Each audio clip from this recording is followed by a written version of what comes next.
Hello दोस्तों, नमस्कार। DSL law point में आप सबका स्वागत है। मैं हूं आपका मित्र धीरज कुमार त्रिपाठी। आज हम लोग ऑल इंडिया बार एग्ज़ामिनेशन के एक नए वीडियो में, जिसमें कि हम लोग भारतीय संविधान की बात कर रहे हैं, तो हम लोग अपने पिछले वीडियो में भाग 4 का मूल कर्तव्य को हम लोगों ने पढ़कर समाप्त किया। तो चूँकि अब वीडियो में पहले मैं ही बताता था, लेकिन अब आपको मैं बोलकर बताऊंगा, साथ में बेयर एक्ट में कौन सा प्रावधान कहाँ पे है और क्या इम्पोर्टेंट है, वो आपके लिए जो है दिखाई भी देगा। और आप अपने पेन से घर पर बैठ कर के अपनी बेयर एक्ट में, अपनी किताब में उसको जो है देख के समझ के टिक लगा भी सकते हैं। ऐसी व्यवस्था की गई है हमारे द्वारा। तो आज हम लोग जो है अपनी तरफ से भाग 5 संघ के विषय में, संघ मतलब यूनियन, जहाँ पे हमारे मोदी जी बैठे हैं, तो उसके विषय में बात करेंगे। इसका चैप्टर 1 है एग्जीक्यूटिव, जिसमें राष्ट्रपति और उपराष्ट्रपति के विषय में कहा गया है। तो अनुच्छेद 52 कहता है कि भारत का राष्ट्रपति, तो भारत का राष्ट्र एक राष्ट्रपति होगा, अर्थात भारत में एक ही राष्ट्रपति होगा। अनुच्छेद 53 बताता है कि संघ की कार्यपालिका शक्ति के विषय में, अर्थात संघ की कार्यपालिका शक्ति राष्ट्रपति में निहित होगी और वह इसका प्रयोग इस संविधान के अनुसार स्वयं या अपने अधीनस्थ अधिकारियों के द्वारा करेगा। संविधान के अनुसार, अर्थात अनुच्छेद 74 के अनुसार। अब हम लोग देख लेते हैं कि अनुच्छेद 74 में क्या प्रावधान किया गया है। तो अनुच्छेद 74 में कहा गया है कि भारत के राष्ट्रपति को, ये देखिए अनुच्छेद 74 कहता है कि राष्ट्रपति को सहायता और सलाह देने के लिए एक मंत्रिपरिषद होगी। तो राष्ट्रपति को सलाह देने के लिए एक मंत्रिपरिषद होगी, जिसका प्रधान प्रधानमंत्री होगा और राष्ट्रपति अपने कृत्यों का प्रयोग करने में ऐसी सलाह के अनुसार कार्य करेंगे। अर्थात यह कि राष्ट्रपति कोई भी काम करेंगे तो वह बिना प्रधानमंत्री की सलाह के, मतलब बिना उनके सलाह के कोई काम नहीं करेंगे। तो यहाँ जो दिया गया है अनुच्छेद 53 में कि इस संविधान के अनुसार स्वयं या अपने अधीनस्थ अधिकारियों के माध्यम से करेगा, अर्थात अनुच्छेद 74 के अनुसार ये हमारे राष्ट्रपति महोदय जो माननीय द्रौपदी मुर्मू जी हैं, वो अगर कोई काम करती हैं तो वो मोदी जी के सलाह और सूचना के आधार पर ही करेंगी। अब इसमें यह है कि अनुच्छेद जो हमारा 53 है, 53 का जो खंड 2 है, उसमें यह है कि संघ के रक्षा बलों का सर्वोच्च समादेश राष्ट्रपति में निहित होगा। अर्थात जो कहते हैं ना कि भारत की जो सभी सेनाएं हैं, तो सभी सेनाओं का जो हेड होगा वो राष्ट्रपति होगा।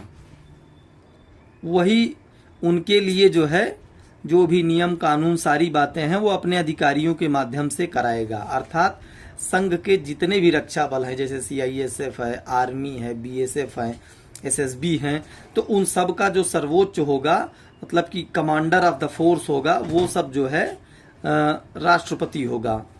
अनुच्छेद 54 राष्ट्रपति के निर्वाचन की विषय बात करता है। तो जो भी ऑल इंडिया बार एग्जामिनेशन में प्रश्न पूछा जाता है, वह सीधा पूछा जाता है कि भारत के राष्ट्रपति के निर्वाचन के संबंध में भारतीय संविधान में क्या प्रावधान या कहाँ प्रावधानित किया गया है। तो अनुच्छेद 54 में प्रावधानित किया गया है।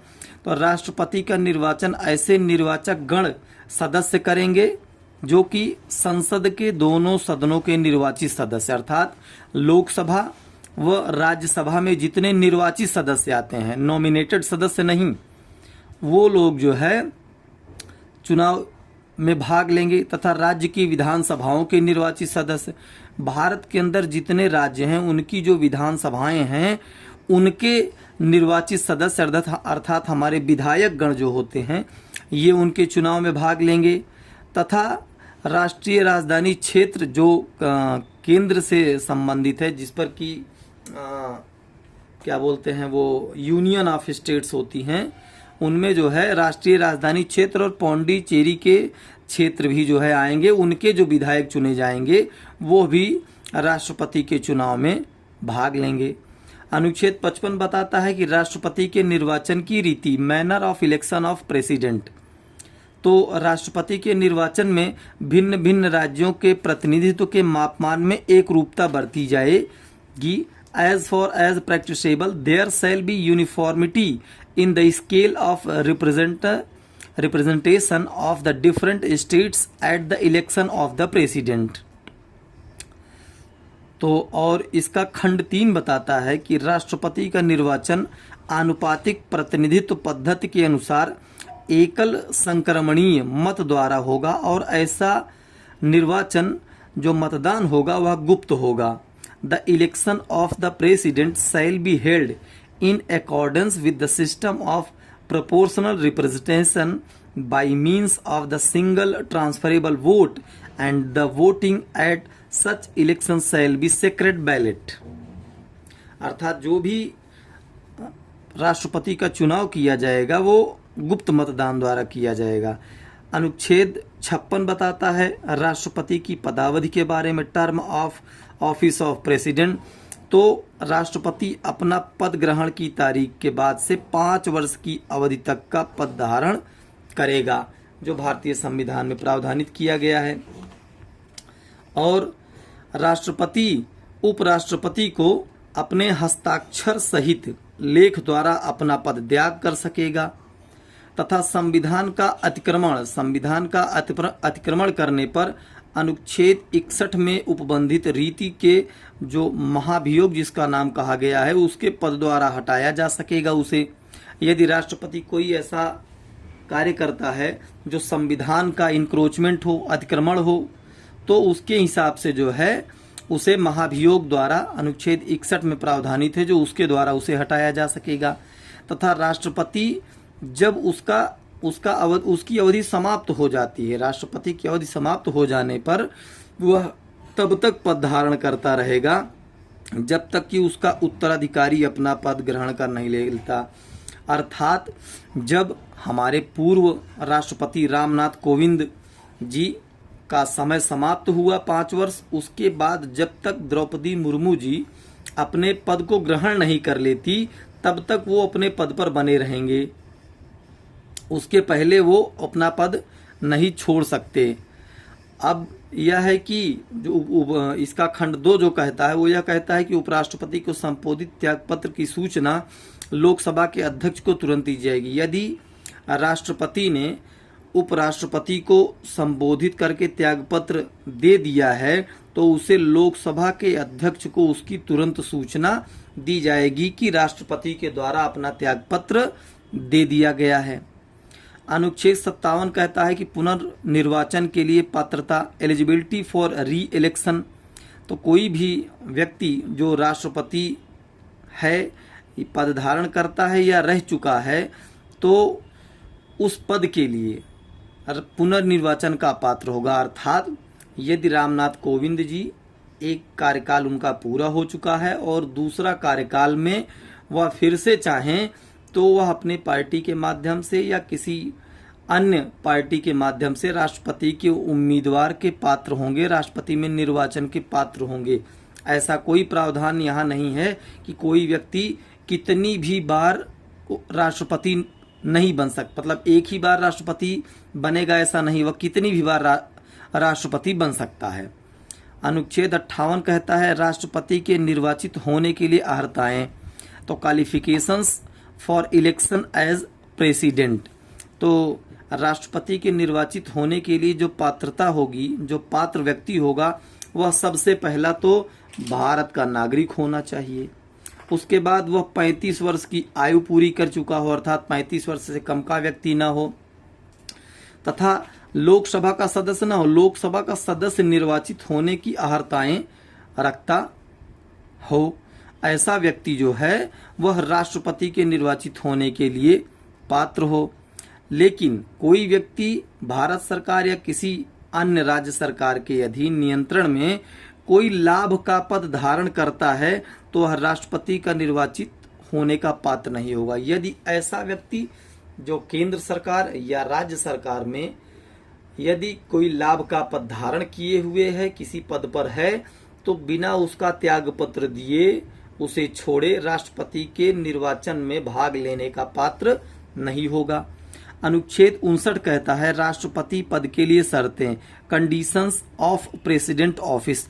तो राष्ट्रपति संसद के किसी सदन का या किसी राज्य के विधानमंडल के किसी सदन का सदस्य नहीं होगा। अर्थात कि जब राष्ट्रपति का चुनाव में वह भाग ले, नामांकन भरने जाए, उस समय ना तो वो किसी संसद, लोकसभा या राज्यसभा के सदन का कोई सदस्य हो या राज्य के विधानमंडल या विधानसभा का कोई सदस्य हो, तब वह जो है अपना उसमें नामांकन कर सकता है। दूसरा, राष्ट्रपति अन्य कोई लाभ का पद धारण नहीं किया हुआ हो तथा संसद विधि द्वारा ऐसा नियम बनाएगी कि जो दूसरी अनुसूची में विनिर्दिष्ट है उसके अनुसार अपने विशेषाधिकारों के लिए हकदार होगा। राष्ट्रपति की जो उपलब्धियां हैं और उसके भत्ते और उसकी पदावधि के दौरान कम नहीं किए जाएंगे। मतलब कि जो राष्ट्रपति की उपलब्धियां, मतलब the emoluments and allowances of the president shall not be diminished during the term of office। मतलब जो उसके भत्ते, उसके खर्चे वगैरह हैं, वो जब तक पद पे रहेगा तो उसके पद के दौरान उसे कम नहीं किया जाएगा। अब अनुच्छेद 60 में बताता है राष्ट्रपति द्वारा शपथ या प्रतिज्ञान। तो अनुच्छेद 7 उतना बहुत महत्वपूर्ण नहीं है 60, इसमें सिर्फ इतना पूछा जाता है कि ऑल इंडिया बार एग्जामिनेशन में कि राष्ट्रपति के शपथ के विषय में किस अनुच्छेद में प्रावधानित किया गया है, तो अनुच्छेद 60 में प्रावधानित किया गया है। अनुच्छेद 61 कहता है कि राष्ट्रपति पर महाभियोग चलाने की प्रक्रिया, procedure for impeachment of the president. अर्थात जब राष्ट्रपति संविधान का अतिक्रमण करता है तो उसे उसका कार्यकाल पूरा हुए बिना ही संसद हटा सकती है। तो जब संविधान का अतिक्रमण के लिए राष्ट्रपति पर महाभियोग चलाना हो, तब संसद का कोई सदन आरोप लगाएगा और ऐसा कोई आरोप तब तक नहीं लगाया जाएगा जब तक कि ऐसा आरोप लगाने के संकल्प अंतर्विष्ट न हो, जो कम से कम 14 दिन की ऐसी लिखित सूचना, जो कम से कम 14 दिन की ऐसी लिखित सूचना के दिए जाने के पश्चात प्रस्तावित किया गया है। अर्थात कि उसके ऊपर कोई आरोप लगाने से पहले कम से कम उसे 14 दिन की ऐसी एक कोई सूचना देनी होगी, नोटिस देनी होगी कि आपके ऊपर यह आरोप लगाया जा रहा है, इसके संबंध में आपका क्या कहना है।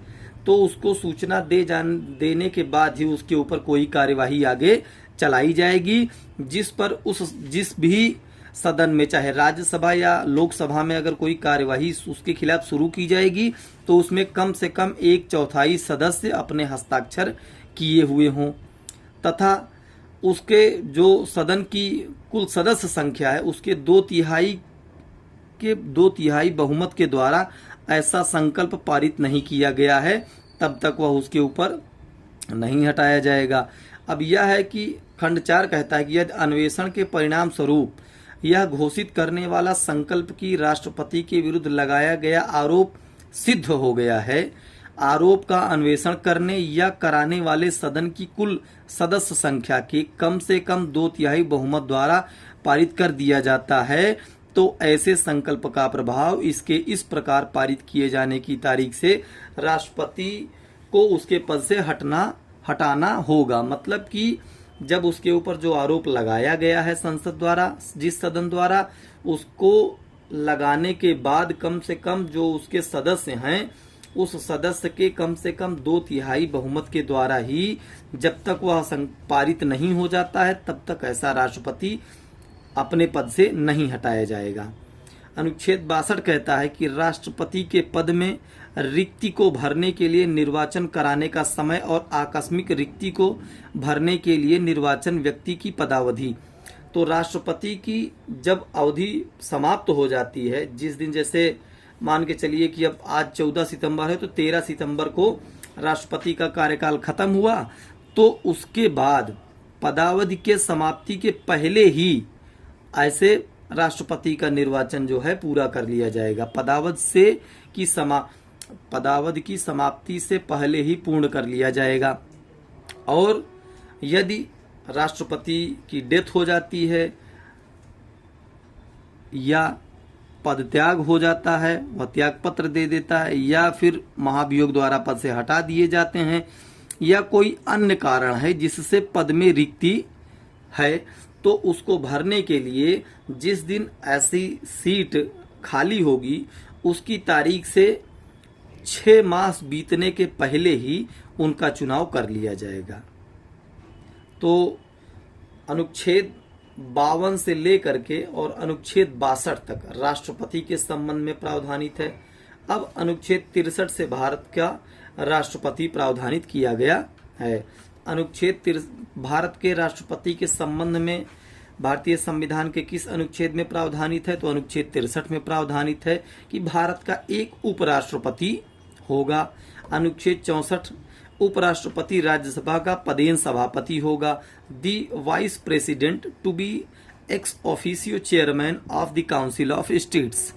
उपराष्ट्रपति राज्यसभा का पदेन सभापति होगा और अन्य कोई लाभ का पद धारण नहीं करेगा वो, परंतु अपनी अवधि के दौरान अनुच्छेद 65 के रूप में यदि वो कार्य करता है, ये राष्ट्रपति के रूप में कार्य करता है, तो उसे जो है अपने सभापति के कर्तव्य का पालन नहीं करेगा, वह उस समय फिर राष्ट्रपति के कार्यों का पालन करेगा और उसे उस समय राष्ट्रपति के जो पद की मतलब सारी सैलरी होती है और सुविधाएं होती हैं वो सब दी जाएंगी। राज्यसभा के सभापति का वेतन या भत्ते पाने का उस समय हकदार नहीं होगा। अनुच्छेद 65 कहता है कि राष्ट्रपति के पद में आकस्मिक रिक्ति के दौरान या उसकी अनुपस्थिति में उपराष्ट्रपति का राष्ट्रपति के रूप में कार्य करना या उसके कृत्यों का निर्वहन। अर्थात इसका महत्वपूर्ण प्रावधान यह है कि जब राष्ट्रपति की डेथ हो जाए, पद त्याग हो जाए, पद छोड़ दे या फिर पद से हटाया जाए या किसी अन्य कारण से राष्ट्रपति की सीट खाली है, तब उपराष्ट्रपति जो है उस तारीख तक राष्ट्रपति के रूप में कार्य करेगा जब तक कि उस सीट पर राष्ट्रपति आकर अपना पद ग्रहण नहीं कर लेता है। तब राष्ट्रपति की सभी शक्तियां उसके पास उपराष्ट्रपति के पास होगी। उनकी जो उपलब्धियां होगी वो राष्ट्रपति की मानी जाएंगी। भत्ते और विशेषाधिकार जो संसद विधि द्वारा बनाएगी वो सब जो है उस उपराष्ट्रपति को जब वह राष्ट्रपति का कार्य कर रहा है तो उसे मिलेंगे। ये बहुत महत्वपूर्ण प्रावधान है। अनुच्छेद 66 उपराष्ट्रपति का निर्वाचन कैसे किया जाएगा इसके विषय में बताता है कि संसद के दोनों सदनों के सदस्यों से मिलकर बनने वाले निर्वाचक गण के सदस्यों द्वारा आनुपातिक प्रतिनिधित्व पद्धति के अनुसार एकल संक्रमणीय मत द्वारा होगा और ऐसे निर्वाचन का मतदान गुप्त होगा। अर्थात उपराष्ट्रपति के निर्वाचन में केवल संसद के दोनों सदन अर्थात लोकसभा एवं राज्यसभा के सदस्य हैं, उनसे जो मिलकर निर्वाचक गण होते हैं उनके द्वारा आनुपातिक प्रतिनिधित्व प्रणाली के जो एकल संक्रमणीय मत होता है उसके अनुसार निर्वाचन किया जाएगा और ऐसा निर्वाचन गुप्त रूप से होगा। इसके खंड 3 में प्रावधानित किया गया है कि उपराष्ट्रपति निर्वाचित होने का पात्र कौन होगा।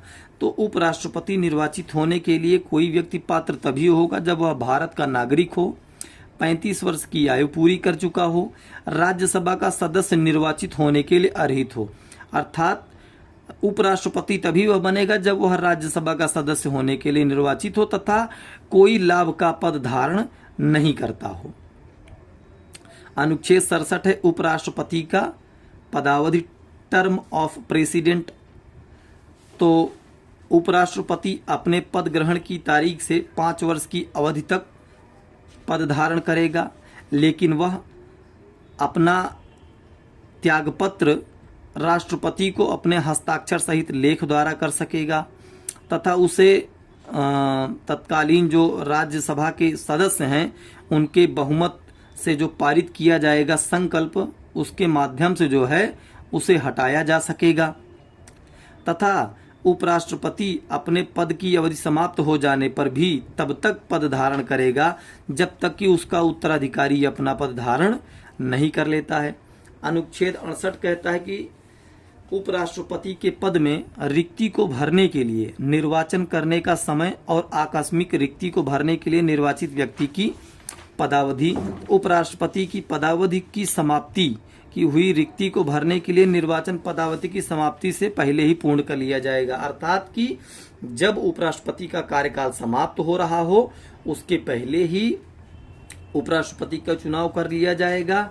लेकिन यदि उपराष्ट्रपति की मृत्यु, पदत्याग या पद से हटाए जाने या किसी अन्य कारण से पद में रिक्ति हो जाती है तो उसे रिक्त को भरने के लिए यथाशीघ्र जो है उसका निर्वाचन किया जाएगा तथा उसे अनुच्छेद 67 के उपबंधों के अधीन रहते हुए जब वह पद धारण करेगा फिर से उसका आगे का कार्यकाल जो होगा वह 5 वर्ष का ही होगा। अर्थात अपने पद ग्रहण करने की तारीख से 5 वर्ष तक की पूरी अवधि का पद धारण करने का अर्थात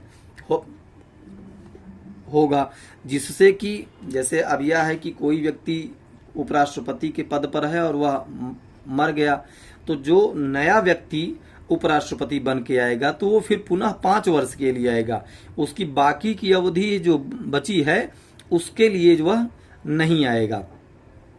अनुच्छेद 69 है उपराष्ट्रपति द्वारा शपथ या प्रतिज्ञान।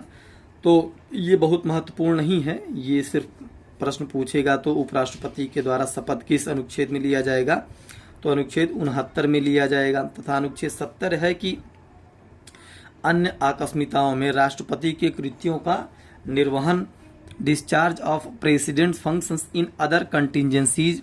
तो संसद ऐसे किसी आकस्मिकता में जो इस अध्याय में उपबंधित नहीं है राष्ट्रपति के कृत्यों के निर्वहन के लिए ऐसा उपबंध कर सकेगी जो वह ठीक समझे। अर्थात कोई ऐसा कार्य, कोई ऐसी बात फंस गई है, कोई ऐसी दिक्कत आ गई है तो उसमें जो है संसद विधि बना करके राष्ट्रपति के कार्यों का जो निर्वहन करने के लिए कार्य कर सकेगी।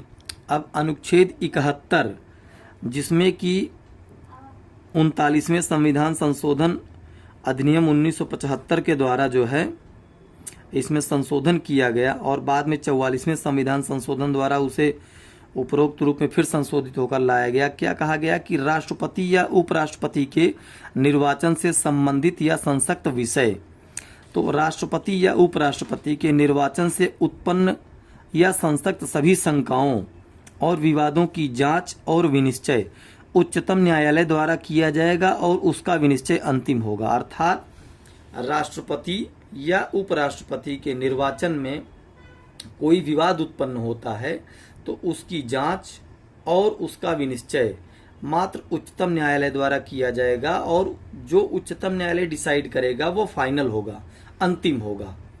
इसमें हाई कोर्ट को पावर नहीं दी गई है कि वो इनके मामले की जांच करें। तथा राष्ट्रपति या उपराष्ट्रपति के निर्वाचन से संबंधित किसी विषय का विनियमन संसद विधि द्वारा बनाकर कर सकेगी।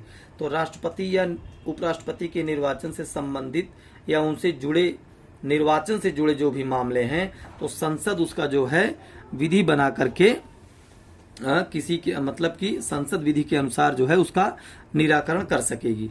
अनुच्छेद 72 बहुत ही महत्वपूर्ण प्रावधान है। क्षमा आदि की और कुछ मामलों में दंडादेश के निलंबन, परिहार या लघुकरण की राष्ट्रपति की शक्ति। अर्थात कि राष्ट्रपति को क्षमादान देने की कब बात आती है, बहुत सारे ऐसे मामले आते हैं जिसमें होता है कि राष्ट्रपति के पास दया याचिका के माध्यम से जो है गई है, क्या बोलते हैं, लोगों के पास उनसे क्षमादान के लिए, जैसे मृत्यु दंडादेश हो जाता है, या फिर जो भारतीय न्याय संहिता का अध्याय 34 है जिसमें यह कहा गया है कि दंडादेश का निष्पादन, निलंबन, परिहार और लघुकरण, तो इनसे संबंधित कोई प्रावधान है तो उसके संबंध में अनुच्छेद 72 बहुत महत्वपूर्ण प्रावधानित करता है कि इसमें कैसे कार्यवाही की जाएगी। तो राष्ट्रपति को किसी अपराध के लिए सिद्धदोष ठहराए गए कन्विक्टेड पर्सन को व्यक्ति के दंड को क्षमा, उसका प्रविलंबन, विराम या परिहार अथवा दंडादेश के निलंबन, परिहार या लघुकरण की शक्ति होगी। The president shall have the power to grant pardons, reprieves, respites or remissions of punishment or to suspend, remit or commute the sentence of any person convicted of any offence. कैसे? उन सभी मामलों में जिनमें दंड या दंडादेश सेना न्यायालय ने दिया है, अर्थात कोई दंड या कोई आदेश जो सेना न्यायालय ने दिया है उसमें अनुच्छेद 72 का प्रयोग राष्ट्रपति कर सकता है। उन सभी मामलों में जिनमें दंड या दंडादेश ऐसे विषय संबंधी किसी विधि के विरुद्ध हैं, अपराध के लिए दिया गया है, जिस विषय तक संघ की कार्यपालिका शक्ति का विस्तार है, तो उसके संबंध में अनुच्छेद 72 का प्रयोग राष्ट्रपति करेगा। उन सभी मामलों में, ये बहुत महत्वपूर्ण है, उन सभी मामलों में जिनमें दंडादेश मृत्यु दंडादेश है, अर्थात डेथ पनिशमेंट है, तो उसमें भी जो है राष्ट्रपति को शक्ति होगी कि वह क्षमादान या उसका निलंबन, परिहार या लघुकरण कर सकता है। अब अनुच्छेद 73 संघ की कार्यपालिका शक्ति के विस्तार के विषय में दिया गया है।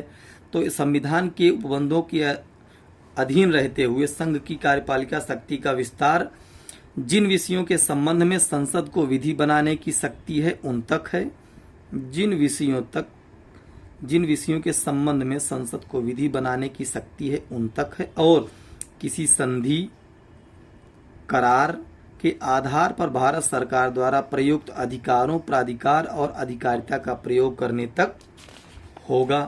परंतु इस संविधान में संसद द्वारा बनाई गई किसी विधि में अभिव्यक्त रूप से राज्य में ऐसे विषयों तक नहीं होगा जिनके संबंध में राज्य के विधानमंडल को भी विधि बनाने की शक्ति है। अर्थात जो राज्य को बनाने की शक्ति है, विधि बनाने की शक्ति है, वो राज्य बनाएगा, तथा जो संसद को बनाने की विधि है संसद बनाएगा। लेकिन जो समवर्ती सूची के विषय हैं उनमें राज्य तथा केंद्र दोनों कानून बना सकेंगे। दोस्तों, आज हमारा ये जो है वीडियो यहीं पर समाप्त होता है। हम लोग अगले अपने वीडियो में मंत्री परिषद के विषय में अनुच्छेद 74 के आगे से पढ़ेंगे, क्योंकि भारतीय संविधान एक बहुत ही महत्वपूर्ण विषय है जिससे ऑल इंडिया बार एग्जामिनेशन में लगभग करीब 10 क्वेश्चन आता है, 10 नंबर का। बहुत ही महत्वपूर्ण विषय है, तो इसे हमें थोड़ा सा धीरे से पढ़ना है, भले ही थोड़ा सा लंबा समय लगे, लेकिन यह है कि हम कोशिश करेंगे कि ये जल्दी सभी विषयों को आगे पढ़ाया जाए। देखने के लिए हमारे DSA लॉ पॉइंट चैनल को सब्सक्राइब करें, लाइक करें और शेयर करें, तथा हमारे वीडियो को डेली लाइव देखने के लिए, हमसे जुड़ने के लिए इसकी जो फीस पूरी ऑल इंडिया बार की 23 नवंबर 2023 तक पढ़ाने की है वह मात्र 1500 रुपये है। दे करके आप रेगुलर पूरी क्लासेस पढ़ सकते हैं, तथा अपना ये ऑल इंडिया बार एग्जामिनेशन का एग्जाम जो हो रहा है 19वां संस्करण, इसको आप क्रैक कर पहली बार में क्रैक कर सकते हैं। धन्यवाद। जय हिंद, जय भारत।